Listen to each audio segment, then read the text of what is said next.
World's biggest astrology community in Tamil. Online Astro TV, வாழ்வின் வெளிச்சம். Online astro டிவியை கண்டு மகிழுங்கள்.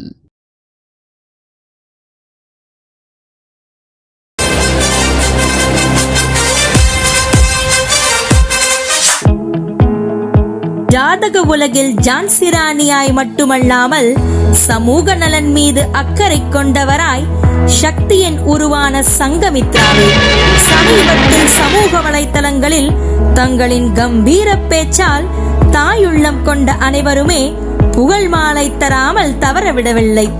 ஜோதிட உலகிற்கு பொக்கிசமாய் கிடைத்த காவிய நாயகி மணிமேகலை பூம்புகாரில் ஏற்றுக்கொண்டது அன்றைய அட்சய பாத்திரம்.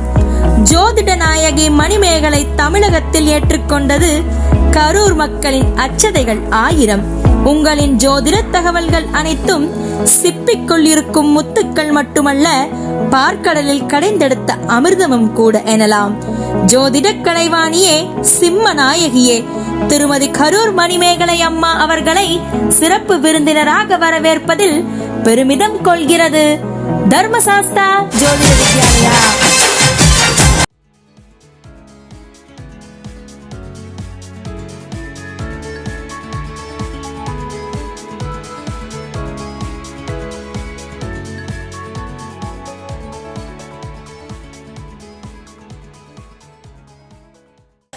அதே புயல் வேகத்தோடு வந்து ஜோதிட டிப்ஸ் என்ற பல முத்துக்களை வழங்க வருமாறு அன்புடன் அழைக்கின்றோம்.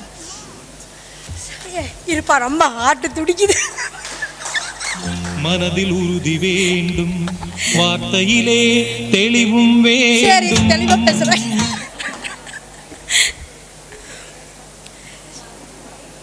குருவே நமக.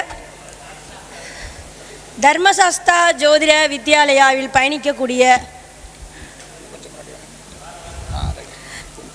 தர்மசாஸ்தா ஜோதிட வித்யாலயா நிறுவனர் திரு மணிகண்டராஜன் அவருடைய குடும்பத்தினருக்கும் இதில் பங்கெடுத்து கொண்டு இருக்கக்கூடிய அனைத்து ஜோதிட நிறுவனத்தை சார்ந்த ஜோதிட சொந்தங்களுக்கும் முதல்ல என்னோடய நெஞ்சார்ந்த வணக்கத்தையும் நன்றிகளையும் தெரிவித்துக் கொள்கிறேன். 5 நாள், ஏன்னா போன வருஷமாக 2 நாள் போட்டு பாபா ஓடு ஓடு வாங்கிட்டு ஓடு ஓடு ஓடு இந்த கட்சி மீட்டிங்கில் கொடுத்துருந்த பக்கம் போப்போன்னு தள்ளு வாங்கி பாரு, அப்படி இருந்தது. பேசுறதுக்கு டைம் இல்லை. ஆனால் இதை பிரித்து 5 நாள் செலவானாலும் பரவாயில்ல, பார்த்துக்கலான்டா அடுத்த வருஷம் அப்படிங்கிற மாதிரி இறங்கி 5 நாள் துணிஞ்சு மாநாடு நடத்தி அனைத்து ஜோதிடர்களுக்கும் மாணவர்களுக்கும் இதில் தனியாக பெண்களுக்குன்னு ஒரு நாளை ஒதுக்கி, ஏன்னா நாங்கள் இந்த கொண்டாட்டம் இந்த துள்ளல் ஆடெல்லாம் வந்து பெரிய தலைகள் இருக்கும்போது பண்ண முடியாது. அது இன்றைக்கி கொஞ்சம் ஃப்ரீயாக தம்பியோட சேர்ந்து செய்கிறது ரொம்ப சந்தோஷமாக இருக்குது. இதில் ஜோதிட டிப்ஸ் அப்படின்னாங்க, சீக்கிரம் டிப்ஸை கூட நம்ம கமெண்டில் கழுவி ஊற்றுவாங்க, அது வேறு இருக்குது. டிப்ஸ்ன்னு சொல்லிட்டு என்னென்னம்மா பேசிகிட்டு இருக்கேன் அப்படின்னு.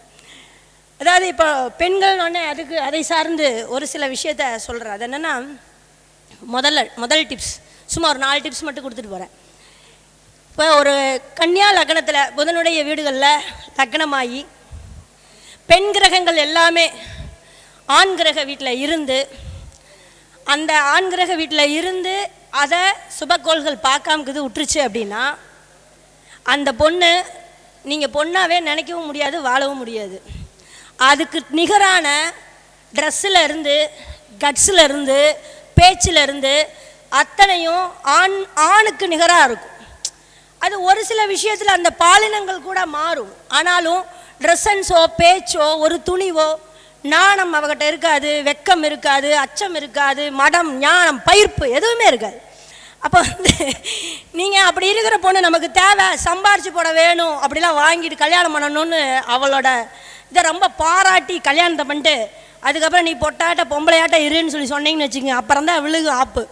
அதனால் ஒரு பொண்ணை என்னவா அந்த ஜாதகத்தில் இருந்து நீங்கள் பார்த்து ரசித்து அந்த பொண்ணை ஏற்றுக்கிறீங்களோ அதே கான்செப்டில் அந்த பொண்ணை வழி நடத்துனீங்கன்னா அவளும் ஒழுங்கான குடும்பஸ்தியாக வாழ்வாள். இதுதான் வந்து நான் நிறைய பொருத்தம் பார்க்குறதுல இருக்கிற விஷயம். அழகான பொண்ணு வேணுங்கிறாங்க, படித்த பொண்ணு வேணுங்கிறாங்க, ஸ்டைலிஷாக வேணுன்றாங்க, மாடர்னாக இங்கிலீஷ் பேசணும்னு நினைக்கிறாங்க. கல்யாணம் பண்ணோன்னே பேசாமல் நான் சொல்கிறத கேட்டு வீட்டில் இருங்கிறாங்க. அப்போ அந்த பொண்ணால் இருக்க முடியாது. அவள் அவ்வளோ சம்பாரிச்சு. இதில் ஒரு கொடுமையான விஷயம் என்னென்னா, ஜாதகத்தில் 2ஆம் பாவம் அப்படிங்கிறது தனபாவம், குடும்ப பாவம் எல்லாத்துக்கும் தெரியும் இல்லையா? இந்த பாவத்தில் ஒருவேளை சுபகிரகங்கள் இருந்து தசாபுத்தி நடத்தினால இருந்தாலும் பிரச்சனை இல்லை. ஆனால் பாவகிரகங்கள்லாம் இருந்தது அப்படின்னா அந்த பொண்ணு சம்பாதிக்கிறதுல இப்போ 1 லட்சம் 1.5 லட்சம் சம்பளம் வாங்க நான் பார்த்த அனைத்து பெண்களுக்குமே இது இருக்குது. இல்லை வரவேற்கத்தக்கது தான். சம்பளம் நல்லா 1 லட்சம் 1.5 லட்சம் 2 லட்சம் அப்படிலாம் வாங்குறாங்க. ஆனால் குடும்ப வாழ்க்கை அப்படிங்கிறதுல கமிட் ஆகவே முடியல. அந்த புள்ள நல்ல பிள்ளையாக இருந்தாலும் கூட அது நீ தனமாக வேணுமா இல்லை குடும்பமாக வேணுமா நீங்கள் தான் டிசைட் பண்ணணும். அப்போ நல்ல பொறுப்பான பொண்ணு வேணும் அப்படின்னா அதுக்கு தக்கன மாதிரி நீங்கள் வரன்னு பாருங்க. இது ஒரு விஷயம். ஏன்னா நம்ம அந்த விஷயத்தை எடுத்துட்டு அதுக்கப்புறம் நீங்கள் வந்து அந்த குடும்ப பாவத்தை பற்றி நம்ம பேசணும் அப்படின்னோம்னா நிறைய பெண்களுக்கு அது ஒர்க் அவுட் ஆகிறது இல்லை. இது ஒரு பரிதாபத்துக்கு வேலையை விட மாட்டாங்க. வேலையை விட்டால் அது தோஷமாக பேசும், வாய் பேசுகிறதா பேசும், ஆனஸ்டாக பேசும். அது ஒன்றுமே பண்ண முடியாது. இப்போ இதில் இன்னொரு டிப்ஸ், அடுத்த டிப்ஸ் ஒன்று என்னென்னா, இது ஒரு பக்கம் இருக்கட்டும். நீங்கள் உங்கள் ஜாதகத்தில் எந்த இடத்துல வேணாலும் சனி பகவான் இருப்பார் இல்லையா? ஏதாவது ஒரு இடத்துல சனி பகவான் இருப்பார்ல. சனி பகவான் அமர்ந்த நட்சத்திரத்துக்கு 3வது நட்சத்திரம் உங்களுக்கு ஃபேவரான ஒரு விஷயத்த பண்ணிக்கிட்டே இருக்கும். நீங்கள் கவனித்து பார்த்தீங்கன்னா அதுவும் அதோட தசாபுத்தியெலாம் வந்துருச்சு அப்படின்னா அந்த 3வது நட்சத்திரம் எதுவாக இருந்தாலும் அந்த தசாபுத்தி வந்துச்சு அப்படின்னா அந்த நட்சத்திரம் நீங்கள் தசாபுத்தி வரணும்லாம் அவசியம் இல்லை. அந்த நட்சத்திரக்காரர்களை பிடிங்களேன், ஆட்டோமேட்டிக்காக உங்களுடைய வளர்ச்சி அபரிமிதமாக இருக்கும். நீங்கள் எதை பற்றியுமே உங்களுக்கு அறிமுகம் இல்லாத ஒரு ஃபீல்டில் கூட நீங்கள் வந்து தலை சிறந்து பேர் வாங்குறதுக்கு அவங்க ஹெல்ப் பண்ணுவாங்க. கவனிச்சு பார்த்தீங்கன்னா தெரியும். இப்போ சனி உதாரணத்துக்கு புனர்பூஷத்தில் இருக்குதுன்னு வைங்க. புனர்பூசம், பூசம், ஆயில்யம் இல்லையா? அப்போது எனக்கு தெரிஞ்சு புதனுடைய நட்சத்திரங்கள் எல்லாமே, ஏன்னா எனக்கு சனி புனர்பூஷத்தில், அப்போது ஆயில்யம், ரேவதி, கேட்டை இந்த நட்சத்திரங்கள் எல்லாமே எனக்கு ஒரு வாழ்க்கையில் ஒரு டர்னிங் பாயிண்ட்டு, ஒரு ஐடியா கொடுக்குறதெல்லாம் அவங்க கொடுப்பாங்க. பணம் கொடுக்கறதோ அதான் ஒரு மஞ்சு இப்போ கூப்பிட்டு பாரு அப்படியே பேசில் இருக்குது இல்லையா? இதெல்லாம் ஒரு நட்சத்திரத்தோட வைப்ரேஷன் தான், வேற என்ன. இப்போ இதை வச்சு நாளைக்கு என்ன பண்ணுவேன் தெரியுமா? அரசியல் மாநாட்டில் போடுவேன். அப்படி இதெல்லாம் ஒரு வகையான இம்ப்ரூவ்மெண்ட். அது உங்கள் சனி இருக்கிற நட்சத்திரத்துக்கு 3வது நட்சத்திரத்தை ஃபாலோ பண்ணுங்கள். அது ஒரு விஷயம். இதை விட கொடுமை என்னென்னா, எங்கள் பராசரர் குழுவில் பாலகிருஷ்ணன் சுப்பிரமணியன் எனக்கு தெரியும். பராசரர் குழுவில் சனிக்கு பின்னாடி, அதாவது சந்திரனுக்கு பின்னாடி சனி பகவான் இருந்தால் நீங்கள் அனபாயோகம் சுனபாயோகம்லாம் கேள்விப்பட்டிருப்பீங்க இல்லையா? சுபகிரகங்கள் ஒரு மாதிரி வேலை செய்யும். சந்திரனுக்கு பின்னாடி சனி இருக்கும்போது அனபாயோகத்தை காமராஜர் சந்திரனுக்கு பின்னாடி சனி இருக்கிறது அதனால தான் அனபாயோகத்தினால தான் அணைக்கட்டினாருன்னு ஒரு கண்டுபிடிச்சோம் எங்கள் குழுவில். அப்புறம் ஆய்வு பண்ணி பார்த்தா ஜெயலலிதாவுக்கு அது இருந்துச்சு. ஆக்சுவலாக எனக்கு இருக்கு.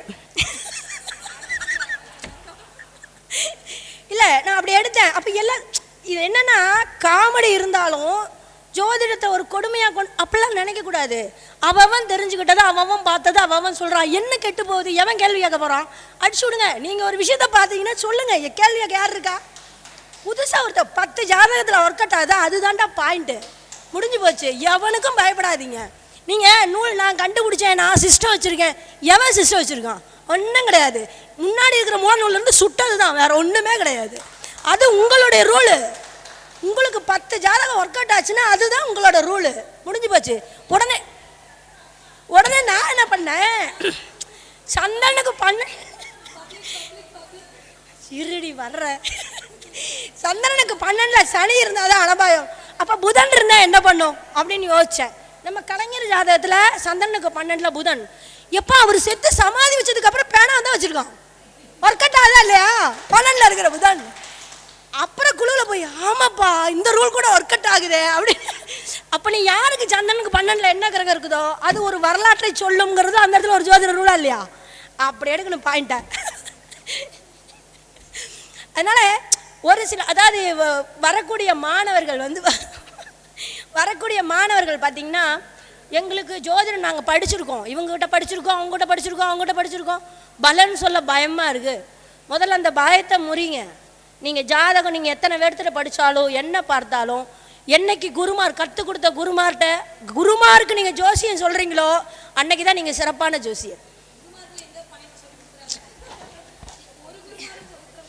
குருமாருக்கு தெரிஞ்சால் தானே சொல்லிக் கொடுப்பாங்க. அவங்க பாடத்தை பார்த்தானே சொல்லி தராங்க. அது வேறு விஷயம். அதுக்கு மேலே நம்ம தான் கண்டுபிடிக்கணும். அதாவது நீங்கள் எத்தனை பேர்ட்ட படித்தாலும் மூளையில் ஏறாது. நீங்கள் ஜாதகத்தை எந்த அளவுக்கு ஆய்வு பண்ணிக்கிட்டே இருக்கீங்களோ அது ஒவ்வொரு பாடத்தை உங்களுக்கு கற்றுக்கொண்டே இருக்கும். திரும்ப திரும்ப திரும்ப ஒரு விஷயத்தை நீங்கள் எதை நீங்கள் போட்டு பார்த்துக்கிட்டே இருக்கீங்களோ அது உங்களிடம் வசியமாகுங்கிறது தான் பிரபஞ்ச நீதி. அப்போ நீங்கள் எதை நினச்சிக்கிட்டே இருக்கீங்களோ, நீங்கள் எது மேலே ஆர்வமாக போகிறீங்களோ, இப்போ நான் ஒரு காலவருஷ தத்துவத்திலேயே பாரம்பரியத்துக்குள்ளேயே போகிறோம்னு அப்படின்னா நம்ம பிரகாஷ் சொல்லுவோம், நீ எல்லாம் வந்து குண்டு சட்டிக்குள்ளேயே குதிரை ஓடிட்டே இருக்கா, இல்லைன்னா நீ என்னைக்கோ டெவலப் ஆகிருப்ப. டேய் போதுண்டா, நான்லாம் தர்ம திரிவோணத்துலேருந்து எனக்கு வாக்கே தர்ம திரிவோணம். நான் குண்டு சட்டிக்குள்ளேயே குதிரை ஓட்டிகிட்டு இருக்கேன், காலத்துக்கு ஓட்டிகிட்டு இருப்பேன்ல, காலத்துக்கும் செக்கு மாடு அங்கே தானே இருக்கும், நான் எங்கேயும் போய் முட்டிகிட்டுலாம் நிற்க வேண்டாம் அப்படின்னு. அதாவது இப்போ கோயில்கள் பார்த்தீங்கன்னா எல்லா புண்ணிய ஸ்தலங்களில் இருக்கிறதே பார்த்தீங்கன்னா 9 நவகிரகத்துக்கு 9 கோவில் இல்லையா, இதுக்கு வச்சுருக்காங்க. இப்போ பெருமாள் அப்படின்னா ஒரு இடத்துல தான் பெருமாள் வச்சுருக்காங்களா, ஊர் ஊராக பெருமாள் இருக்குது. ஒரே இடத்துல மட்டும் இருந்ததுன்னா கூட்டம் தள்ளி சாயுமா இல்லையா, கிடைக்குமா, வேலை கிடைக்குமா, போய் கும்பிட முடியுமா? அப்போது ஒவ்வொன்றுக்கும் ஒவ்வொரு காரகத்தில் தானே அங்கங்கே வச்சுருக்காங்க. இப்போ நம்ம ஒவ்வொரு கோயில் எல்லாரும் சொல்கிறாங்கல்ல, ஒவ்வொரு கோயிலுக்கு போகிறோம். இதே மாதிரி ஜோசியர் பல கேட்டகரி இருந்தால் இப்போ என்ன மோசமாக போச்சுங்கிறேன். உனக்கு எது ஃபேவராக வருதோ அதை பார்த்துட்டு போ, உனக்கு எது சீக்கிரம் பழிக்குதோ அதை மாதிரி செஞ்சுட்டு போ. இப்போ நம்ம அக்கா உங்கள் பேர் எண்கணிதத்தில் பட்டைகள் ஒரே வருஷத்தில் மிட் நைட்டில் ஒபாமாம்பாங்க, அதெல்லாம் அந்த அக்கா அடித்து கொளுத்திட்டு போயிட்டு இருக்குது. நம்பர் மற்றவங்களுக்கு ஆக்டிவேஷன் ஆகுது இல்லையா, அந்த அக்காவுக்கு ஆக்டிவேஷன் ஆகுது. இல்லை ராகு தசை உண்மையாலும் எனக்கும் ராகு தசை தான். உண்மையாலுமே வித்யா கார்த்திகேயனை பாராட்டணும். அதற்கு காலையில் நடந்த பட்டிமன்றத்திற்கு விவாத மேடையில் அழகாக தீர்ப்பு கொடுத்த ராகு எதுக்கு தீர்ப்பு கொடுத்தது பாராட்டணும். எனக்கு ராகு தசை தான். அதாவது நியாயமாக சம்பாதிக்கணும், ரொம்ப வந்து சொந்த பந்தத்தோட பெத்தவங்களுடைய 1 ரூபா பணம் இல்லாமல் சொந்த காலில் நான் சம்பாரிச்சு வந்துட்டு இருக்கேன். அப்படிங்கும்போது நியாயமாக சம்பாரித்து நல்ல பேர் எடுத்து நம்ம நிற்கணும்னு ஆசைப்பட்டேன். கடனாக வாங்கி வட்டியாக கட்டி நாசமாக போனேன் நான். நிஜமாலுமே பிள்ளைங்க கரெக்டாக காலேஜ் வர சமயம் வரைக்கும். ஆனால் எப்போ இந்த ஜோதிட பஞ்சாங்கத்தை முதல் போடாமல் தொழில் பண்ணணும், அன்னையிலேருந்து என் வாழ்க்கை பாஸ். அது எப்போ வந்துச்சு தெரியுங்களா, ராகு திசை. செவ்வாய் திசையில் ஜோதிடம் கற்றுக்கிட்டேன். எங்கள் டிவிஎஸ் இப்படி எடுத்துகிட்டு போவாங்க, பாதி தூரம் போகும் நின்றும். அதுக்கு மேலே நான் கொண்டுட்டு போகிறதுக்குள்ளே கிளாஸ் முடிச்சு போயிடும். ஏன் குருநாதர் ஏண்டி உனக்கு மட்டும் தனியாக கிளாஸான்னு கேட்பாரு. அவர் இறந்துட்டார்.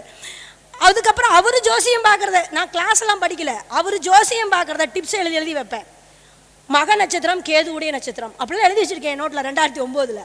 அப்போ பாருங்கள், கேது நட்சத்திரம் எதுன்னே தெரியாமல் ஜாதகம் படிச்சுட்டு வந்து ஜாதகம் சொல்லிகிட்டு இருந்தேன் நான். அப்படியெல்லாம் அப்போ இன்றைக்கி என்னை கொண்டு நிற்கலையா என்னென்னா, ஒரு எல்லாமே தெரிஞ்சுக்கிட்டிங்கன்னா உங்களால் வேலையே செய்ய முடியாது. எதுவுமே தெரியாமல் குப்பையாக வந்தீங்கன்னா மட்டும்தான் நீங்கள் பிரபலமாக முடியும். அதுதான் உண்மை. மூளையை கழுவி வச்சுட்டு வாங்க. எந்த குருமாட்ட வந்தீங்கன்னா, இப்போ மணிகண்டராஜ் கிளாஸ் எடுக்கிறாருன்னு அவர் இன்னொருத்தன் கிளாஸ் எடுக்கிறார், இன்னொருத்தர் கற்றுக்குங்க. யார்கிட்ட போனாலும் மண்டையை கழுவிட்டு போங்க. உங்களோட அறிவெல்லாம் கழட்டி மூட்டை கட்டி வச்சுட்டு ஃப்ரீயாக போங்க, ஒன்றும் தெரியாத மாதிரி போங்க. அப்போ தான் அவங்க சொல்கிற டிப்ஸு உங்களுக்கு புரியும். ஏதோ 4 தெரிஞ்ச பொழப்ப ஓட்டிடலாங்க. நானும் அப்படி தான் அப்பப்போ அப்டேட்டு. கேதுவில் 2ல் கேது இருக்குது, மண்டையில் குருவோட கேது சேர்ந்துக்குச்சு, படித்து வச்சதெல்லாம் மறந்து போயிடும். அப்பப்போ இப்போ நான் பேச என்ன தலைப்பு எடுத்தேன்னு எனக்கு தெரியாது, அது பாட்டுக்கு போகும், அவ்வளவுதான். ஞாபகத்தில் வச்சுட்டு படித்து வச்சுட்டு வந்தெல்லாம் இங்கெல்லாம் பேசவும் முடியாது, எதுவுமே பண்ண முடியாது. இப்படி தான் ஜோதிடமும் ஓடும். அதாவது ஒரு பிரபஞ்சத்தினுடைய நீதி என்னென்னா, இன்றைக்கி நான் எனக்கு என்ன 10 ஜாதகம் வருதுன்னா, என்ன ஜாதகம் என்ன பாயிண்டில் வருதோ அது சம்மந்தப்பட்டது ஒரு 2 டேஸ்க்கு முன்னாடி, 1 டேஸ் 2 டேஸ்க்கு முன்னாடி அது சம்மந்தப்பட்ட ரிசர்ச் எனக்கு ஆட்டோமேட்டிக் கிடச்சிருக்கு. கரெக்டாக அந்த ஜாதகம் வரும். விஷப்பரிச்சைக்கு உண்டான ஜாதகம்லாம் வரும்.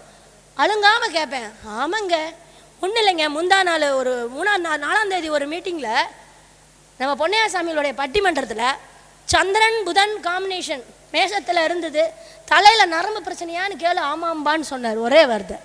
மறுநாள் அதே ஜாதகம் வந்துச்சு. எங்கே அவர் இருக்கிறாரு, அந்த லாஸ்ட்டில் கன்னியாகுமரிக்கு பக்கத்தில். ஜாதகம் அனுப்பிச்சு ஆன்லைனில் கேட்குறாரு. நான் கேட்டேன் அதே இடத்துல.